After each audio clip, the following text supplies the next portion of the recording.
Hello, welcome back to my series where I'm reasoning the existence of God. So far, I've discussed the Creator's power and knowledge attributes.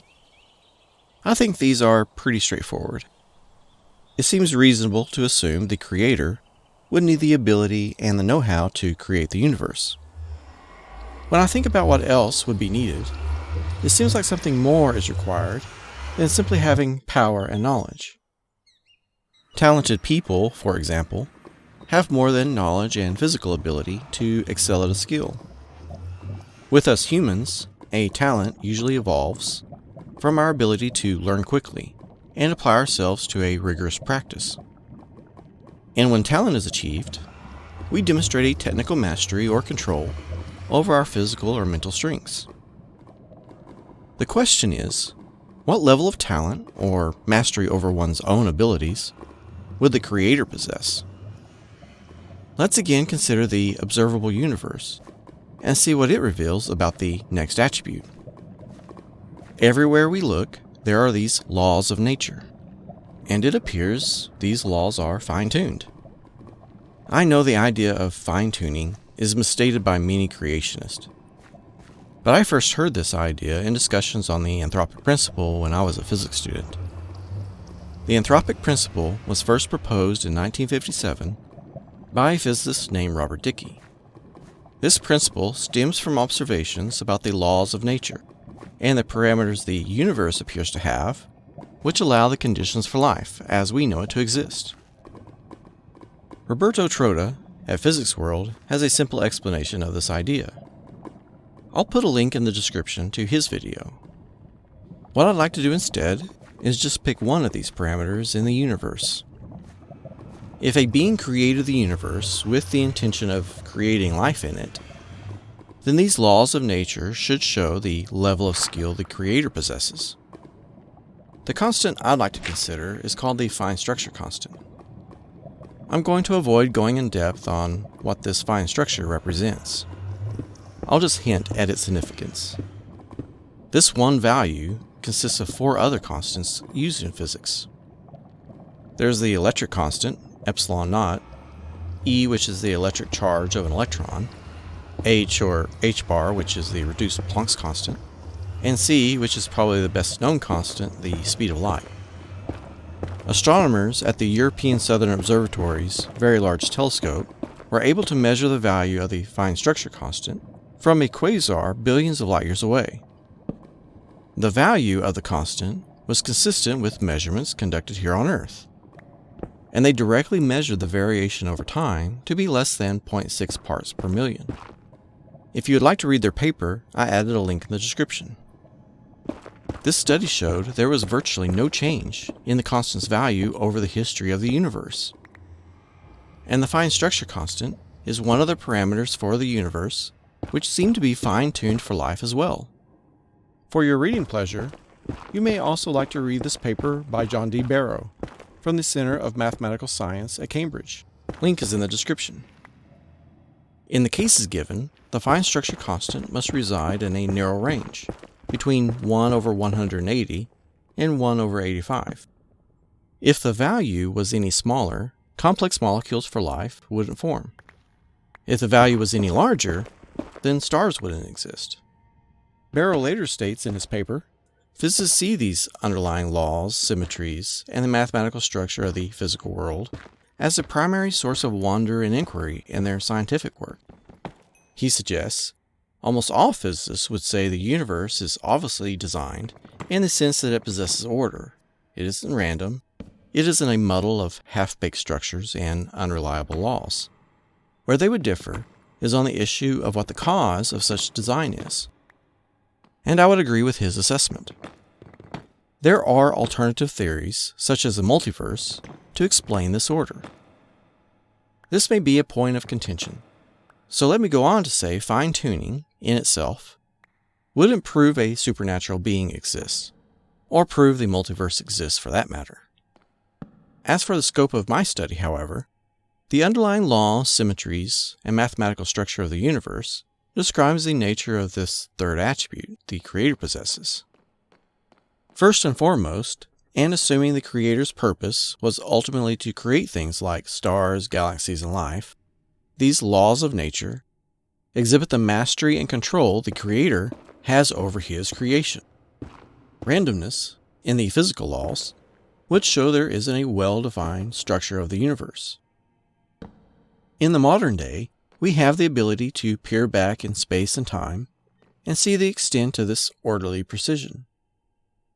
The Creator's attributes must also be understood by people from ancient times. And I would say it would be clear to people, without our level of technology, that the universe has these unchanging, reliable natural laws. People in the past would at least understand simple concepts like wood burns, boulders sink, and the sun rises and sets. Ancient structures, like Stonehenge, seem to correspond to astronomical events, such as the solstice, or eclipses, or lunar cycles, showing they were able to perceive this order. So what would this orderly precision in the universe say about the Creator and His ability to create? Firstly, the Creator established these natural laws to suit His purpose, and they remain unchanged. If the laws of nature changed, or were inconsistent, we could conclude these laws weren't perfectly determined initially by the Creator. If there was a change in these natural laws, this would point to a change in the Creator's nature. Therefore, the Creator's third attribute is, He must have an unchanging nature, as would be demonstrated by this level of control over the universe. If the Creator's supernatural nature changed, this would imply the Creator changed for the better, gaining some new power or knowledge. He doesn't decide one day He should have created the universe differently and tries to fix it. There was no mistake, nothing formed by accident, nothing created apart from what He originally intended, and no adjustment He needs to make later. Everything He does would be in line with His original plan before He created the universe, so to speak. But if our observations aren't enough, this attribute can also be inferred from the previous two attributes. The Creator would have the foreknowledge to establish order and the power to maintain it indefinitely as long as it suits Him. The Creator's nature would indeed be unchanging, but not because He lacks the ability to change. He doesn't change His nature because there's no need for Him to. If the laws of nature changed in some way, then that would indicate the Creator had to make a correction or decided to change some part of the universe. There is, of course, the possibility the Creator could have created the universe and then moved on to some other project. But this question will be addressed later when we consider the last attribute, so brace yourselves for that. For now, this unchanging attribute provides a falsifiable condition to be observed. As an illustration, let's consider a super advanced alien race. Their technology would seem to defy the laws of nature as we understand them. And let's say their power and knowledge appeared supernatural to us. However, this alien race would lack this unchanging nature. If there's no creator of the universe, then it's safe to assume these advanced aliens once evolved.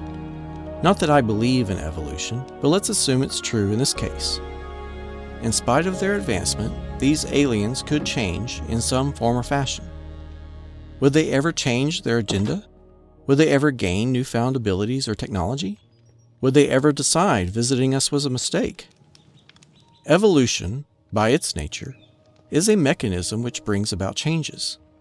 Even within a social sentient culture, different ideas and philosophies evolve and compete for supremacy. If this is true, then any order of thought will at some point be challenged by a new way of thinking, for better or worse. So to make the distinction between divine power and knowledge, and that which would be obtained through advanced technology, the Creator would need to demonstrate His unchanging nature. Appearing only once wouldn't be enough. He would at least have to reveal Himself several times, each time showing the same supernatural ability. The Creator would first appear, demonstrating His power, as well as making known His intentions, precepts, or an agenda. Then later, he would need to show himself again to reaffirm his nature, never saying, "I was mistaken, never mind what I told you before." And I'd say he needs to reveal himself not only in a short lifetime, but also show himself throughout time to our children's children's children, each time demonstrating his mastery over the universe, each time demonstrating the same divine foreknowledge. Then people in the end will have enough evidence for them to believe. There are still some issues I need to address. The big question is, what evidence would there be for a supernatural being? There are still 2 more attributes the Creator must have. Then I'll begin addressing the evidence.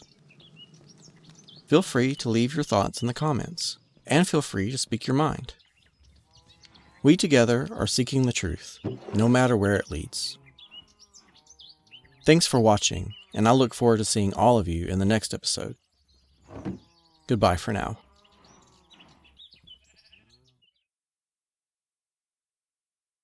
As for God's unchanging nature, there are a few verses I would like to share. The first one is from Numbers 23:19. God is not man that he should lie, not a son of man that he should change his mind. Does he speak and then not act? Does he promise and not fulfill?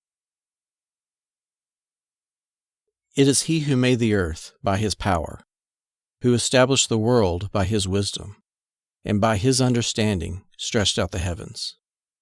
Jeremiah 10:12.